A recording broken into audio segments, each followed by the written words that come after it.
তখন আমার মুখ থেকেই বেরিয়ে আসলো, "এ তো ভূতের রাজা বর দিয়েছে।" আমাদের যে ম্যানেজার সেই চেকলিস্টটা ধরে, ধরে, ধরে, ধরে পুরো চেক করে যে হাইজিন আমার এই জিনিসগুলো আছে, এই জিনিসগুলো করতে হয়। এই বাঙালির উন্নতি কিছুতেই সহ্য করতে পারে না।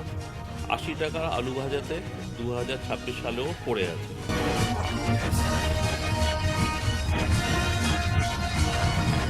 কেক কাটিং তো আমাদের জিনিস নয়, এটা তো বিদেশি। বিদেশি। আমার দাদুর নাম হরিদাস পাল, আমি হরিদাস পালের নাতি। শখে ব্যবসা করলে হবে না। তো কাঁসা শিল্প আজকে রমরমিয়ে চলছে, ডিউটি ভূতের রাজা দিল বর। শুধু বাংলায় থাকবে কেন, সব জায়গাতে ভূতের রাজা থাকবে, তো সব জায়গাতে বিরাজ করতে পারে। নমস্কার, আমি ঐন্দ্রিলা। আজকের এপিসোডটা একটু অন্যরকম। কারণ হচ্ছে বাঙালির কাছে হচ্ছে মাছ-ভাত। মানে সুস্বাদু আহারের চেয়ে আর কি হতে পারে, তাই না? তো আমার সাথে আমার স্পেশাল গেস্ট রয়েছে ভূতের রাজা দিলবরের এবং পোস্ত, হিন্দুস্তান সুইটস এবং বাবুর্চির ওনার রাজীব কুমার পাল। রাজীব দা নমস্কার। নমস্কার। পডকাস্টে আসার জন্য এবং অনেকদিন থেকেই বলছি। তো আজকে সাক্ষাৎ পেয়েছি। কেমন আছেন? খুব ভালো। রিসেন্টলি আপনি আমেরিকা, লন্ডনে গিয়েছিলেন আপনাদের আউটলেটে ওখানে। হ্যাঁ, হ্যাঁ। তো রমরমিয়ে চলছে ওখানে? বিশেষ করে যেটা আমরা লন্ডনে ওপেন করেছি, খুব ভালো রেসপন্স। কারণ আমার বহুদিনের ইচ্ছা ছিল যে সাহেবদের এই বাঙালি আনা যেটা আমাদের আছে, বাঙালি টেস্ট, আমাদের বাঙালি এত সুন্দর রিচুয়াল, এত সুন্দর কালচার, সেটা সাহেবদের কাছে তুলে ধরা। আর খুব ইচ্ছে ছিল যে ইলিশ মাছ, যেটা আমাদের বাঙালির অন্যতম ফেভারিট মাছ, সেই মাছগুলো কাটা বেছে সাহেবদের খাওয়ানো, এবং সেটা করতে পারছি। ওয়াও! সেটা খুব ভালো লাগছে ওটা। আচ্ছা, এই যে ভূতের রাজা দিলবর, এই ভূতের রাজা দিলবর নামটা কেন? অন্য কোনো তো নাম থাকতে পারত। অ্যাকচুয়ালি হচ্ছে ভূতের রাজা দিল পর উম কেন হলো সেটা একটু ব্যাকগ্রাউন্ডে একটু যাই। আমাদের হচ্ছে যৌথ পরিবার।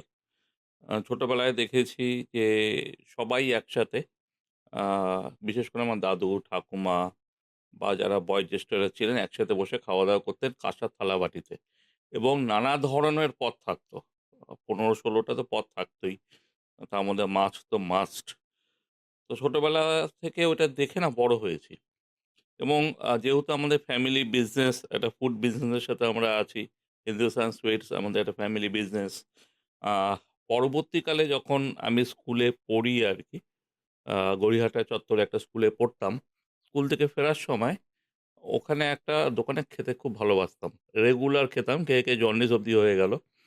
মানে খুব খাদ্যরসিকও ছিলাম আমি। তো এই জিনিসগুলো না আমার মাথার মধ্যে ঘুরতো যে এই জিনিসটা যদি বাড়ির মধ্যে সীমাবদ্ধতা না রেখে একটু যদি ছড়িয়ে দেওয়া যায়, একটা রেস্টুরেন্ট করা যায়, এবং রেস্টুরেন্টে যদি এই জিনিসটা করতে পারি তাহলে হয়তো উম মানে আমার নিজের একটা স্যাটিসফ্যাকশন হবে। তো এটা ভেবে না তো একটা জায়গা খুঁজতে আসি। খুঁজতে, খুঁজতে এই পাটুলিতে চলে আসি। তো পাটুলিতে এই সত্যজিৎ রায় পার্ক, সত্যজিৎ রায় ইনস্টিটিউট, এর সামনেই একদম একটা জায়গা পেলাম। যে জায়গাটা আমার খুব পছন্দ হলো। একটা কনস্ট্রাকশন হচ্ছিল। তো আমি আমার এক বন্ধু এসেছিলাম। আমি বন্ধুকে বললাম, "একটু গিয়ে দেখ তো জায়গাটা খালি আছে কিনা?" একটা গ্রাউন্ড ফ্লোর। মোটামুটি মনে হলো ১,০০০-১,২০০ স্কয়ার ফিট হবে। অ্যাপ্রক্স ভাবছিলাম হয়তো যদি দাম-ফাম বলে, কত হবে? ২০-২২ লাখ টাকা হতে পারে। সেই যে প্রমোটার, আ মানে ভাগ্যবশত প্রমোটারকে পাওয়া গেছিল। সে বলল শুধু ৳৫,০০,০০০। তো আমার এক্সপেকটেশন কি ছিল আর কি হলো? তো ৳৫,০০,০০০ এরকম একটা বড় জায়গা, তখন আমার মুখ থেকেই বেরিয়ে আসলো, "এ তো ভূতের রাজা বর দিয়েছে।" হ্যাঁ? তো সেখান থেকেই কিন্তু ভূতের রাজা দিল বরের নামকরণ শুরু হয়। পরবর্তীকালে বুঝেছিলাম যে কেন এটা ৳৫,০০,০০০ দিয়েছে। কেন এটা একটা গ্যারেজ সেকশন ছিল। পরে বুঝতে পেরেছি এটা রেগুলারাইজ করতে গিয়ে অবস্থা খারাপ হয়ে গেছিল পরবর্তীকালে। কিন্তু ভূতের রাজা ওখান থেকেই শুরু হয়েছিল। আচ্ছা, এটা তো অলমোস্ট ২১ বছর ২১ এবং বছর হলো। ২১ বছরের আপনাদের যে থালি দেওয়া হয় এবং ২১ টা পদ দেওয়া হয় এবং তার মানে মারাত্মক ভিড় হয়। মানে আমি দেখেছি যাদবপুরে, কারণ যাদবপুর আমার বাড়ির কাছাকাছি। তো আমি দেখেছি সেই লাইনটা কেপিসি ছাড়ি যাদবপুর অব্দি চলে যায় আরকি। মানে অনেক সকাল থেকেও দেখেছি, আবার ফেরার সময় দেখছি সেখানেও লাইন সকাল রয়েছে। ৪টা থেকে লাইন দেয় এবং লোকজনে। মানে লোকেদের কত খাবারের প্রতি একটা ইন্টারেস্ট এবং ভালো লাগার মধ্যে পড়ছে এবং খুব তাড়াতাড়ি সার্ভ করা হয় আমি দেখেছি। হুম, মানে হুম। উইদিন ৫ মিনিটস এর ৫ মধ্যে মিনিটস এ বন্ধ মানে হয়ে যায়। ওয়েট করতে হুম, হয় না। হুম। এই যে আপনাদের যে এতগুলো পদ রান্না করে, সেগুলো কি আগে রান্না করা থাকে নাকি না একদম মানে এতগুলো পদ থাকে? মানে কিভাবে এইটা মেইনটেইন করেন? ফুড মেইনটেইনটা করেন? মানে ১ম এ বলি যে আমাদের এই যে অনুষ্ঠানটা হয় সেটা হচ্ছে ভূতের রাজা দিলপরের জন্মদিনে। জন্মদিনটা কবে? অক্ষয় তৃতীয়াতে আমাদের জন্মদিন। তো আমরা করি যত বছর হয় আরকি ততগুলো পদ এবং যত বছর তার সাথে একটা শূন্য দিয়ে সেই অ্যামাউন্টটা হয়। যেরকম এবছর হয়েছে ২১ বছর মানে ২১০ ২১ টা পদ ২১ বছরের জন্য আমরা আয়োজন করেছিলাম। একেক দুদিনে আমাদের হয় এটা। একেক দিনে ২ থেকে ৩,০০০ লোকের আমরা ব্যবস্থা করি এবং কন্টিনিউয়াস সেই রান্নাটা হতে থাকে। কারণ এই গরমের মধ্যে আগে থেকে রান্না করলে তো নষ্ট হয়ে যাবে। হুম, কন্টিনিউয়াস এটা হতে থাকে এবং আমাদের মোটামুটি ২ থেকে ৩,০০০ লোকের রান্না আমরা করি। আমরা জানি যে এরকম লোক আমরা হবে কেন আগে থেকে আমরা কুপন বিলি করি। হুম, কারণ আনলিমিটেড তো করা সম্ভব নয়। হুম। তো কুপনের মাধ্যমেই আমরা এটা কন্ট্রোল করি এবং বুঝতে পারি যে এত লোক হবে সেই অনুযায়ী আমরা আয়োজনটা আমরা করি। আচ্ছা। এবার আমাকে বলুন কিভাবে হাইজিনটা মেইনটেইন করা হয়? কারণ এই যে এত ভিড় থাকে মানুষের এবং সবাই যে ওয়েট করে থাকে এবং খুব তাড়াতাড়ি যে বললাম খাবারগুলো দেওয়া হয়ে থাকে। কিভাবে হাইজিনটা মেইনটেইন করা হয়? ব্যাপারটা হচ্ছে যে এখন রেস্টুরেন্টটা এরকম হয়ে গেছে না, ফাসাইয়ের আন্ডারে আমরা যেহেতু চলে এসেছি, এটা আমাদের একটা ওরা গাইডলাইনই করে দিয়েছে যে আমায় কি, কি মেইনটেইন করতে হবে। তো সেই অনুযায়ী আমাদের একটা চেকলিস্ট আছে। আমাদের কিচেনে সেই চেকলিস্ট থাকে। আমাদের যে ম্যানেজার সেই চেকলিস্টটা ধরে পুরো চেক করে যে হাইজিন আমাদের এই জিনিসগুলো আছে, এই জিনিসগুলো করতে হয়। এবং আমাদের ম্যানেজমেন্ট টিম আছে তারা গিয়ে সেগুলো ফলো আপ করে। প্রত্যেক কটা ভূতের রাজা দিল পরেই তাই। তো হাইজিন যদি না থাকে আপনার ফুড কোয়ালিটি আপনি মেইনটেইন করতে পারবেন না। কাস্টমারকে সার্ভিস ভালো মতো দিতে পারবেন না। সুতরাং ওটা হচ্ছে ফার্স্ট। হাইজিন আপনাকে ১ম সবার আগে মাথায় রাখতে হবে সেটা মেইনটেইন করতে হবে। আচ্ছা এই যে হীরক থালি মানে হীরক রাজার থালি বা আ গোপীবাগা গোপীবাগান থালি। থালিগুলো রয়েছে এবং হুম। সেখানে কস্টিং 650 কি 700 এবং তার মধ্যে এতগুলো আইটেম রয়েছে। তো সেই আইটেমে মনে করেন ইলিশ মাছের দামই হচ্ছে কত? এখন তো ৳১৪০০ কিলো। তাহলে সেক্ষেত্রে এইগুলো কি করে মেইনটেইন করা হয়? কারণ এতগুলো আইটেম দেওয়া হচ্ছে এবং ভালো পিস ইলিশ। আমি নিজেও খেয়েছি। মানে আমার জন্মদিন হোক বা মা-বাবার অ্যানিভার্সারি এই যাদবপুরে হুম, হুম, হুম, অনেকবার গেছি এবং হুম, পোস্ত, গড়িয়াতে হুম, হুম, সেখানেও গিয়ে হুম। খেয়েছি। একটা অ্যামাউন্টটা অনেক কম। কিন্তু এতগুলো আইটেম লুচি, ছোলার ডাল, আলুর দম, পোস্তর বড়া প্রচুর। মানে তাহলে বলছেন যে আমরা এতগুলো আইটেম দিচ্ছি কম রেটে, মানে রিজনেবল রেটে।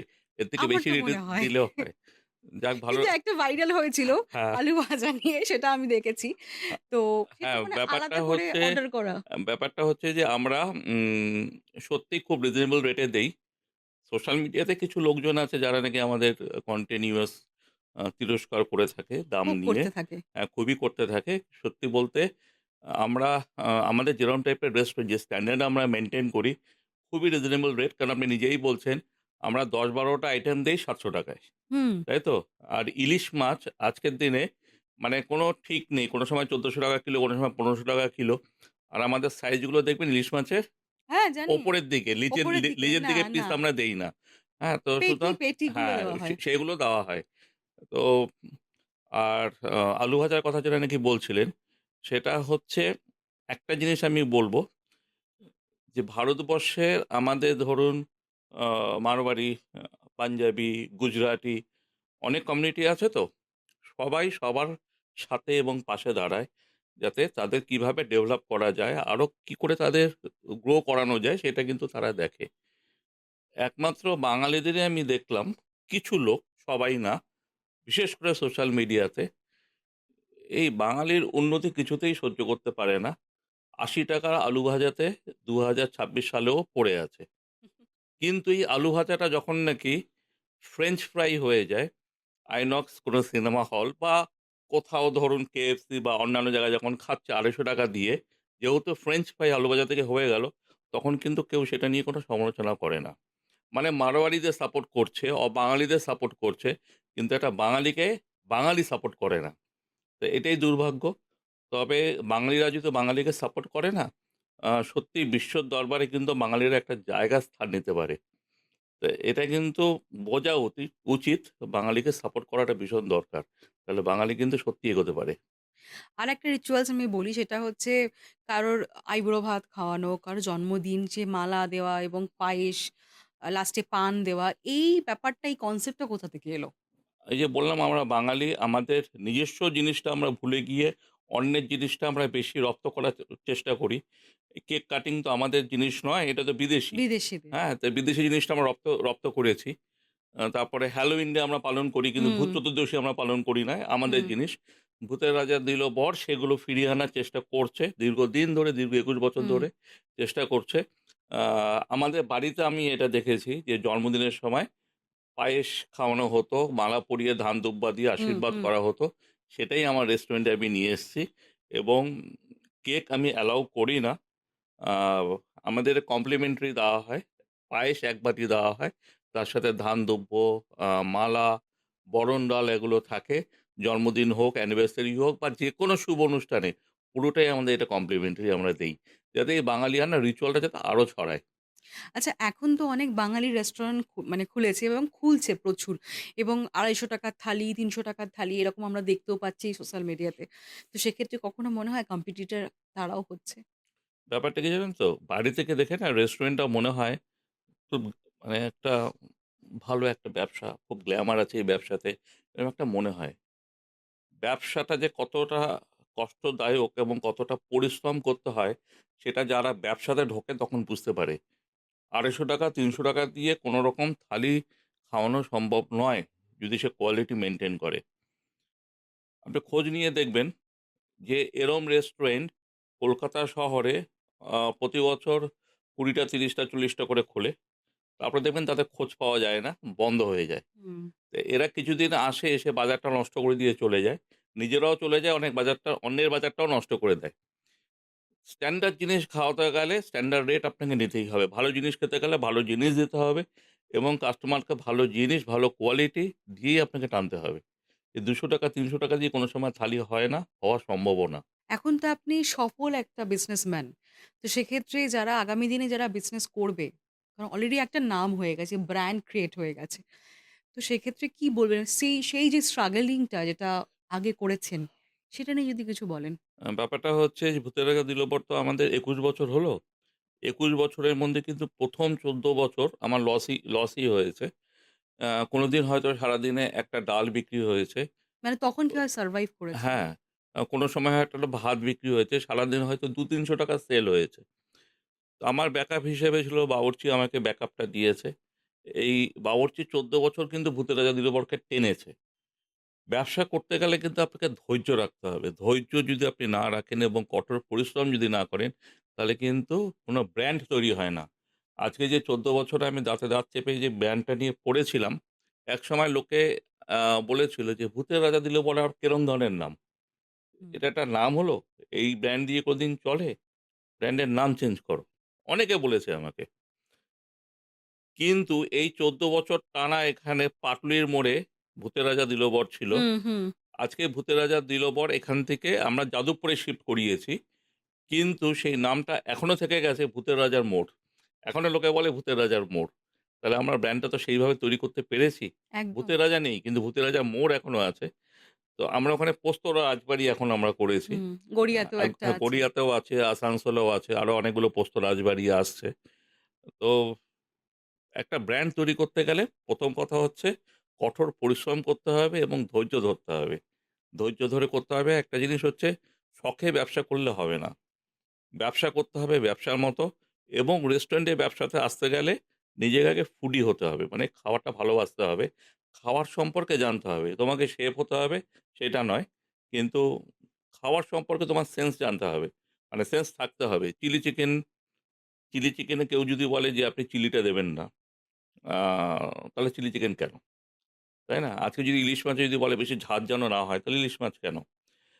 তো ব্যাপার হচ্ছে সেটা মাথায় রাখতে হবে যে কোন জিনিসটা কিরম টেস্ট হয় বা হতে পারে। সেটা যদি মোটামুটি আইডিয়া থাকে তাহলে রেস্টুরেন্টে নামা যেতে পারে।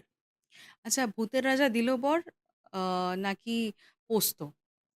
এই কোনটা বেশি সবথেকে হিট? ভূতের রাজা দিলবর অবশ্যই অনেকটাই হিট। ভূতের রাজা দিলবর হচ্ছে মেইনলি আমরা যেটা কাজ করি সেটা হচ্ছে, যেহেতু সত্যজিৎ রায়ের 'গোপী গাইন হ্যাঁ, বাঘা হ্যাঁ, বাইনের' গোপীগাইন থিমে বাঘাবাইন আমাদের থিমে। এইটা। তো সুতরাং আমরা যেটা সবসময় যেটা মাথায় রাখি এবং চেষ্টা করি সেটা করার, সেটা হচ্ছে শুধু আমরা কিন্তু এই খাওয়ার যেগুলো নাকি বলছেন মাছ, ভাত, ডাল এটাই আমরা কিন্তু শুধু বিক্রি করি নয়। তার সাথে আমরা যেটা নাকি করি সেটা হচ্ছে বাঙালি রিচুয়াল বা বেঙ্গলি হেরিটেজ সত্যজিৎ রায় সম্পর্কে আমরা তিলক রাজা লোককে রয়েছে। জানাই। হ্যাঁ। কেননা আমাদের একেকটা রেস্টুরেন্টে একেকটা থিম হচ্ছে কোথাও হীরক রাজা, কোথাও ভূতের রাজা, কোথাও শুন্ডি রাজা, কোথাও হল্লা রাজা। মা দুর্গাও রয়েছে। হ্যাঁ, মা দুর্গা পোস্ততে আছে। পোস্ততে আছে। হ্যাঁ, তো এগুলো কিন্তু আমাদের একেক জায়গায় একেক রকম আছে। আর প্রতি রবিবার ভূতের রাজা নিজে আসেন, এসে বর দেন। তো বর দেন মানে হচ্ছে গিফট দেয়।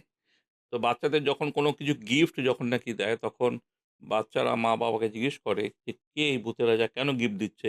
এই ভূতকে দেখে তো ভয় লাগছে না। এই ভূত তো দেখে আমাদের মজা লাগছে, আনন্দ হচ্ছে।" তখন মা-বাবাকে এই ভূতের সম্পর্কে বলতে হয়, গুপি বাঘার সম্পর্কে বলতে হয়।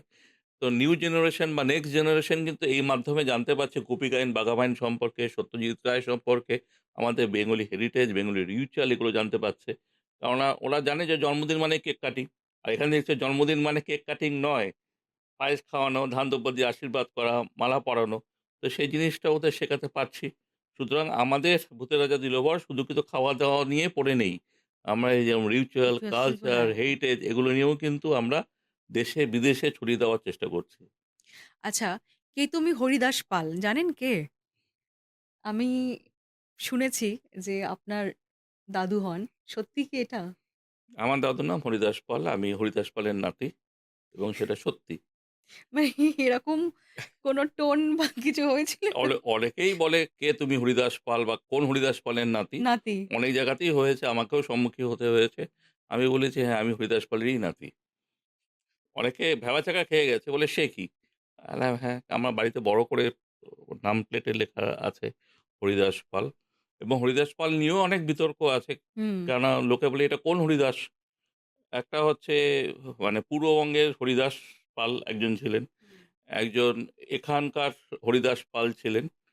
তো কোন হরিদাস পাল বিখ্যাত সেটা নিয়েও তর্ক-বিতর্ক আছে। তবে আমার দাদু হরিদাস পাল, আমরা কিন্তু পূর্ববঙ্গ থেকে এসেছি। পূর্ববঙ্গের হরিদাস পাল আমার দাদু। আচ্ছা ছোটবেলা থেকেই কি এই ব্যবসা করব বলে এই মেন্টালিটি ছিল? হ্যাঁ, যেহেতু আমাদের ব্যবসায়ী পরিবার এবং 3rd generation business Hindustan sweets আমাদের। তো ব্যবসায়ী পরিবার যেহেতু আমি খেতে ভালোবাসতাম। গড়িয়াহাট চত্বরে একটা স্কুলে পড়তাম, সেখান থেকে একটা জায়গাতে আমি খেতে যেতাম। ওখান থেকে ইন্সপায়ার হয়েছিলাম যে এরম যদি একটা রেস্টুরেন্ট বা একটা টেক অ্যাওয়ে কাউন্টার যদি আমি করতে পারি আন্ডার ওয়ান রুফ তাহলে কিরম হয়, যেখানে রোল, চাইনিজ, চাউমিন এগুলো পাওয়া যাবে। তো সেগুলো আমার মাথায় খুব ঘুরতো। আর খেতে যেহেতু আমি খুব ভালোবাসতাম, আর এই পয়সা দিয়ে খেতে হতো, আমার নিজের দোকান হলে আমার পয়সা দিয়ে খেতে হবে না, এটা তখন মাথায় ঘুরতো আরকি। হুম। তো সেখান থেকেই কিন্তু আমার ওই স্টুডেন্ট জীবনেই ১ম আমি বাবুর্চিটা ওপেন করি যাদবপুর কফি হাউসের নিচে। তো সেখান থেকেই পথ চলা শুরু এবং ওটা করতে গিয়েও কিন্তু অনেক চ্যালেঞ্জের মুখে আমার পড়তে হয়েছিল পরিবার থেকে। আমার বাবা এবং পরিবার কেউই সমর্থন করেনি। যেহেতু আমাদের ফ্যামিলি বিজনেস আছে হিন্দুস্তান সুইটস, সেখান থেকে আবার কেন এটা আলাদা করে এটা হবে? তো আমি বাবাকে বলেছিলাম, "এটা আলাদা করে কিছু নয়। তো শুধু আমরা কেন মানে এটা ডেজার্টে পড়ে থাকবো। সুইটস মানে তো ডেজার্ট। হুম। আমরা ১ম পাতে কেন থাকবো না? ১ম থেকে করি, তবে শেষ হুম। পাতে নয় মিষ্টি রইলো।" হুম। তো সেই হিসেবে এটা করা। বাবা আমাকে ৬ মাস টাইম দিয়েছিল যে, "৬ মাসের মধ্যে তুমি যদি করতে না পারো, তাহলে ব্যাক টু দ্য প্যাভিলিয়ন। তাহলে তোমাকে কিন্তু এখানেই থাকতে হবে।" আমি বললাম, "ব্যাক টু দ্য প্যাভিলিয়ন কিছু না। আমি তো এখানেও আছি, ওখানেও থাকবো।" সুতরাং ৬ মাস আমার কাছে খুব চ্যালেঞ্জ ছিল। ৬ মাসে যদি আমি এই বাবুর্চিটা আমি না দাঁড় করাতে পারতাম, তাহলে কিন্তু আমার আজকে ভূতের রাজা বা পোস্ত, আমার একটা নেস্ট ক্যাফেও আছে ক্যাফেটেরিয়া যাদবপুরে। তো এগুলো আমি কিন্তু পরবর্তীকালে করতে পারতাম না। কিন্তু ৬ মাসটা আমার খুব স্ট্রাগল করতে হয়েছে। যেরকম করে হোক আমাকে দাঁড় করাতে হবে এবং ভগবানের আশীর্বাদে আমি সেটা দাঁড় করাতে পেরেছিলাম। ফ্যামিলি সাপোর্ট, নিজের একটা মানে চ্যালেঞ্জ ব্যাপার যে এটা করতেই ফ্যামিলি হবে। তো সাপোর্ট ছিল না, এগেইনস্টেই ছিল। কারণ ফ্যামিলি ১ম চায়নি। দিকে ছিল না। ১ম থেকে ছিল না এবং পরবর্তীকালেও খুব একটা ছিল না। আমাকে খুব লড়াই করতে হয়েছে এটা নিয়ে যে কেন আমি এই জিনিসটা করছি। এই লড়াইটা বহুদিন ধরে হয়েছে। কিন্তু দাদু আমাকে ১ম দিকে যতদিন জীবিত ছিলেন খুব সাপোর্ট করেছিলেন। বেশিদিন তো দাদুকে আমার ব্যবসায়িক লাভে পাইনি। কিন্তু দাদু অনেকটা বলেছে, "তোমার যেটা মনে চায় সেটাই তুমি করো।" আপনাদের মানে ভূতের রাজা দিলবরে অনেক সিনেমার প্রমোশনও হয় দেখেছি এবং আমিও গেছি। হুম। তো সেক্ষেত্রে একটু যদি কিছু বলেন? আ সিনেমা প্রমোশন হলেই নাকি হিট। তো এরম টলিউডের কিছু প্রযোজকের হয়তো এরম একটা ধারণা আছে যে যখন কোনো একটা সিনেমা রিলিজ করে তখন তার একটা প্রেস কনফারেন্স হয়। সেই প্রেস কনফারেন্সটা ভূতের রাজাতে করলে সেই সিনেমাটা হিট হয়। এরকম একটা প্রচলন আছে এবং উম অনেকেই আসে ভূতের রাজা দিলবরে ফার্স্ট এই প্রেস কনফারেন্সটা ওখানেই করে এবং ট্রেলার লঞ্চও ওখানে করে। তো এইভাবেই চলে আসছে এবং সত্যি, সত্যি আ ভূতের এখানে আসলে ভূত ভবিষ্যৎ দেখিয়ে দিচ্ছে যে সিনেমা হিট। আগামী জেনারেশনকে কি বলবেন? সাকসেসফুল বিজনেস করতে গেলে কতটা ধৈর্য রাখতে হবে? আহ এটা আমি আগেই বলেছি। ব্যাপারটা হচ্ছে যে এরমভাবে আ কিছু একটা করতে গেলে না কোনো কিছু একটা স্বপ্ন দেখতে হয়। যে আমি এই জিনিসটা আমি ভাবছি, আমি একটা স্বপ্ন দেখছি। এরকম একটা স্বপ্ন দেখতে হবে যে স্বপ্নটা ঘুমোতে দেবে না। ঘুমিয়ে স্বপ্ন দেখলে সেটা কোনো সময় সাকসেস হয় না। এরকম একটা স্বপ্ন যে এই স্বপ্নতে ঘুম আসবে না, ঘুমোতে দেবে না। ওরকম স্বপ্ন দেখতে হবে। এবং স্বপ্নটা ধরে সেটা ফোকাস করে সেটা যদি এগোনো যায় এবং ধৈর্যটা যদি রাখা যায় তাহলে ব্যবসা করা যেতে পারে। আমার দাদু একটা কথা বলতেন যে, "ইচ্ছা, চেষ্টা এবং নিষ্ঠা। একটা ব্যবসা করতে গেলে এটা করতে হবে।" তো এটা যদি মেইনটেইন করা যায় তাহলে কিন্তু এবং তার সাথে কঠোর পরিশ্রম, কেউ আটকাতে পারবে না। আচ্ছা, ভূতের রাজা যদি ৩ টে যে বর দেয়, আপনাকে ৩ টে বর দিলে আপনি কি বর চুজ করবেন? কি বর চুজ করব? এবং ও কেন? ও ভূতের রাজা দিল বর আমাকে ১৪ বছর মানে ভূতের রাজা ১৪ বছর আমাকে খুব কষ্ট দিয়েছে এবং আমি বলতাম ভূতের রাজা দিল বর নামটা আমি দিয়েছি, বরটা আমি কবে পাবো? তো বরটা আমি পেয়েছিলাম যখন আমি যাদবপুরে শিফট করলাম ২০১৯ এ। তারপরেই তো করোনা হয়ে গেল ২০২০, ২০২১। তো ১৯ এ যখন করলাম তখন থেকে দেখলাম একটু, একটু বর আসছে এবং করোনার সময় যখন পুরো লকডাউন চারদিকে বন্ধ হয়ে গেল, তখন কিন্তু আমাদের হোম ডেলিভারির উপরে ভূতের রাজাতে প্রচণ্ড প্রেশার শুরু হয়। মানে হিমশিম খেতে হতো তখন হোম ডেলিভারি করতে। কারণ লোকে তখন মানে একদম হালকা পাতলা খাবার খাচ্ছিল। তো ভূতের রাজা ওই করোনার টাইমের পর থেকেই ভূত বর দিল এবং ২০২০ তে যদি আমি ধরি ভূতের রাজা একটা বর মানে একটা আমাদের আউটলেট ছিল এবং ২০২৫-২৬ এ যদি আমি আজকে দাঁড়িয়ে থাকি, আজকে আমাদের ১৯ টা আউটলেট। তো সুতরাং ওই ভূতের রাজা ওই করোনাতেই আমাদের বর দিয়েছে। করোনাটাই হচ্ছে ভূতের রাজার টার্নিং পয়েন্ট। আচ্ছা, ছোট, ছোট যারা বিজনেস আ মানে করছে বা যারা রেস্টুরেন্ট করছে, খোলার চেষ্টা করছে, ওদেরকে কতটা ফোকাস রাখতে হবে অ্যাজ আ সাকসেসফুল বিজনেসম্যান হয়ে? দেখুন কতটা সাকসেস আমি জানি না। আমার অনেক কাজ এখনো বাকি আছে, অনেকটা করতে হবে। আ তবে যেটা আমি বরাবর বলি, পরিশ্রমের কোনো কঠোর পরিশ্রমের কোনো বিকল্প নেই। পরিশ্রম করতেই হয়। যেটা আমি করব সেটা এবং আমি কি করতে চাই সেটাতে একদম ফোকাস থাকতে হবে। যে আমি এটা করব এবং সেইভাবেই আমাকে এগোতে হবে। তাহলে কিন্তু আমি এগোতে পারবো। আর তার সাথে ইচ্ছা, চেষ্টা, নিষ্ঠাটা থাকতে হবে। লাইফ এ কখনো লোনলি ফিল হয়েছে? আ ব্যবসা সংক্রান্ত ব্যাপারে না আমি আ মানে সবসময় আমার মাথায় ঘোরে যে নতুনত্ব কি আনা যায়। কেননা এই যে দেখবেন আজকে বাঙালি রেস্টুরেন্টে যেখানেই যাবেন মোটামুটি দেখবেন সব জায়গাতেই থালি। সব হুম, জায়গাতেই কাঁসাতে হুম, খাওয়াচ্ছে। হুম, হুম। আজকে কাঁসা ইন্ডাস্ট্রি কিন্তু ভূতের রাজা দিলবরের জন্য আজকে এই জায়গাতে এসছে। আগে কেউ কোনোদিন লোকে কাঁসাতে খাওয়াতো না। আজকে বড়, বড় যারা নাকি বিখ্যাত বাঙালি রেস্টুরেন্ট যারা নাকি ছিল, তারা সব আলা কার্টে ছিল বা বুফে ছিল। তাদেরও আজকে এই থালিতে আসতে বাধ্য হয়েছে যে ভূতের রাজার সাথে কম্পিটিশন এ ওরা পেরে উঠছিল না। তো কাঁসা শিল্প আজকে রমরমিয়ে চলছে ডিউ টু ভূতের রাজা দিলবর। কেন কপি পেস্ট এতটাই হয়েছে আজকালকার দিনে আমি মাঝে, মাঝে যখন কোনো রিল-ফিল দেখি আমি বলি এটা কি আমার রেস্টুরেন্ট না অন্য কারো? আমি নিজেই বুঝতে পারি না। যখন ক্লোজ কোনো শট হয় একদম সেম ডিটো কপি পেস্ট এখন করছে। এর জন্য কি নতুন, নতুন চিন্তা ভাবনা আমাকে করতে হয়। নতুন, নতুন ইমপ্লিমেন্ট আমি আ করি ভূতের রাজাতে। আ তো সেগুলো আমি বেশিরভাগই এখন আর কোনো সময় রিল বা অন্য কিছুতে দেই না। একদম রেস্টুরেন্টের মধ্যে রাখি এবং সেগুলো আমি রিল বা অন্য কোথাও তো আমি Facebook এ বা সোশ্যাল মিডিয়াতে আমি দেই না। আমারটা আমার কাছেই থাক। যারা কাস্টমার তারাই আসবে, তারাই দেখবে। সবার থেকে একটু তো ভূতের তো আলাদা হবে। ভূত আর মানুষ তো এক নয়। ভূত সবসময় আলাদা। সুতরাং ভূত আলাদাই থাকবে, মেনু আলাদা, টেস্টও আলাদা। সবকিছু আলাদা। আচ্ছা, এই যে বিদেশে যে আউটলেট খোলা হয়েছে সেখানে বিদেশিনীরা যারা রয়েছে বা ওখানকার যারা সিটিজেনশিপ রয়েছে তারাও তো বাঙালি খাবার খেতে ভীষণ ভীষণ ভালোবাসে। ভালোবাসে। তো তাদেরকে যখন খাওয়ার পরিবেশন করানো হয় তারা তখন কি বলে? সেটা ব্যাপারটা কতটা আনন্দিত মনে মানে হয়? আনন্দিত মানে ব্যাপারটা কি সেটা হচ্ছে যে যারা বিদেশে বাঙালিরা থাকে না, বিশেষ করে আমেরিকাতে বা ইউকেতে, তারা মনে হয় তারা হয়তো কোনো বন্দি অবস্থাতে আছে, এক্সাক্টলি তাই। জেলখানাতে হ্যাঁ, আছে। হ্যাঁ। যে বাঙালি আমরা কি মানে আমাদের থেকে বেশি বাঙালি ওরা। হুম। মানে কবে পুজো, কবে কি, কবে কোন অনুষ্ঠান আমাদের থেকেও বেশি ওরা বেশি বেশি জানে। খোঁজ খবর হ্যাঁ, রাখে। এবং ওরা না সবসময় একসাথে থাকার চেষ্টা থাকার করে চেষ্টা করে। এবং একসাথে সেলিব্রেশন করার চেষ্টা করে। এই বাঙালি খাবারটা ওখানে ওরা যখন নাকি পেয়েছে, ওরা মনে হয় হাতে চাঁদ পেয়েছে। এই কলকাতার ফ্লেভারটা ওরা চায়। কারণ ওখানে মেক্সিমাম কি বাংলাদেশি ফ্লেভার। বাংলাদেশি যেই ওদের রান্নাগুলো ওটা অন্যরকম খুব রিচ হয়। হুম, ইলিশ মাছ পেঁয়াজ রসুন দিয়ে করে। হুম, তা হুম। সেটা তো যারা আমাদের এখানকার বাঙালি তারা তো এটা খাওয়া সম্ভব ওটা নয়। সম্ভব নয়। তো এই ভূতের রাজা ওখানে যাওয়াতে ওরা তো খুবই আনন্দিত। আর ইউএসএ তেও তাই। ইউএসএ যেটা আমাদের ওটা ক্লাউড কিচেন, আমরা ওটা ডেলিভারি করি। কিন্তু এখানে যেটা সেটা তো খুব ভালো চলছে ভূত এবং ভগবানের আশীর্বাদে। এবছর আরেকটা লন্ডনে আরেকটা ভূতের রাজা দিল বর আসছে, ওয়াও! একটা বড় রেস্টুরেন্ট আসছে। তো ইচ্ছা আছে যে ভূতের রাজা দেশে বিদেশে আরো ছড়িয়ে দেওয়া। শুধু বাংলায় থাকবে কেন, সব জায়গাতে ভূতের রাজা থাক, ভূত তো সব জায়গাতে বিরাজ করতে পারে। একদম তাই। বাট এবার আমরা শেষ করব। অনেক ভালো লাগলো এখানে এসে অনেক কিছু জানলাম। আ আপনাদেরকেও বলব আপনারা যান। ভূতের রাজা দিল বর, পোস্ত, আ বাবুর্চি সবই খুবই ফেমাস আরকি রেস্টুরেন্ট এবং হিন্দুস্তান সুইটস অনেক বছরের মিষ্টির দোকান। থ্যাংক ইউ সো মাচ এখানে আসার জন্য। যদি কিছু অডিয়েন্সকে বলেন, আমার শোতে টকবক উইথ পেনড্রিলার শোতে এসে কেমন লাগলো? আমি তো ১ম বার আসলাম। আমি এর আগে অনেক টক শো করেছি।